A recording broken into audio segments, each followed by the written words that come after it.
Hello viewers, আপনাদেরকে আজকে আমি দেখাবো লাইটরুম দিয়ে কিভাবে এমবি ছাড়া একটা নর্মাল ছবিকে ডিএসএলআর ক্যামেরার মতো এডিট করবেন। সর্বপ্রথম আমাদেরকে ঢুকে যেতে হবে লাইটরুমে। আর আপনাদের যদি লাইটরুম না থাকে তাহলে আপনারা লাইটরুম প্লে স্টোর থেকে অবশ্যই ডাউনলোড করে নেবেন। আমরা লাইটরুমে ঢুকতে এসেছি, আমরা অবশ্যই লাইটরুমে ঢুকে গেলাম।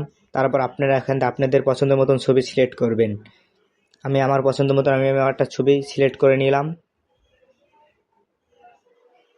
তারপর এখানে দেখতে পাচ্ছেন 3 ডট, এখান থেকে আমরা টিক দিয়ে এখান থেকে ব্রাইটনেস, আপনার যদি ব্রাইটনেস ঠিক থাকে ঠিক থাকবে, না হলে হালকা একটু উপরে দিয়ে বাড়িয়ে কমিয়ে নিতে পারবেন। তারপর আপনি এটা একটু হালকা কমিয়ে নেবেন, একটু বাড়িয়ে নেবে করে কমিয়ে বাড়িয়ে নেবেন। তারপর এখান থেকে আছে ক্লাস অফ, এখান থেকে আপনারা ঢুকে আপনাদের কালার মতন সেট করবেন। আপনাদের পিসের ব্যাকগ্রাউন্ডটা কিবিল কালার হবে সেই কালারটা আপনারা এখান দিয়ে করে নিতে পারবেন। আপনারা কমিয়ে বাড়িয়ে আপনাদের পছন্দ মতন আপনাদের কালার করতে পারবেন। তারপর আছে উপরে যাবেন, এখানে টিপ দিয়ে আপনারা এই আরও দেখবেন। আমি কালার বাড়িয়ে কমিয়ে নেই, আপনাদেরকে আমি আস্তে আস্তে দেখাবো, আপনারা ধীরে ঠান্ডায় দেখতে থাকুন। আমি এটা একটু বাড়িয়ে নিলাম, এটা একটু কমিয়ে নিলাম।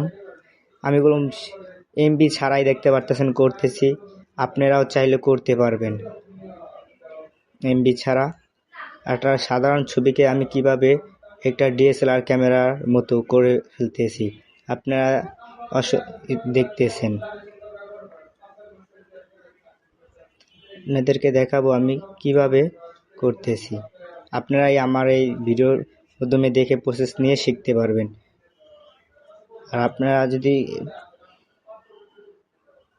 দেখতে পারতেছেন আমার অনেকটাই করা শেষ হয়ে গেল, বেশি সময়ও লাগেনি, আমার এখান দিয়ে আমার ভিডিওটা করা হয়ে গেল। আপনারা উপরে 3 ডট আপনাদেরকে দেখাই, দেখেন আমার ছবিটা আগে কীরকম ছিল এখন কীরকম দেখতেছে। আপনারা উপরে 3 ডট দিয়ে টিক করবেন, 3 ডট সেভ আছে, সেভে ক্লিক করলেই লোডিং নিতেছে।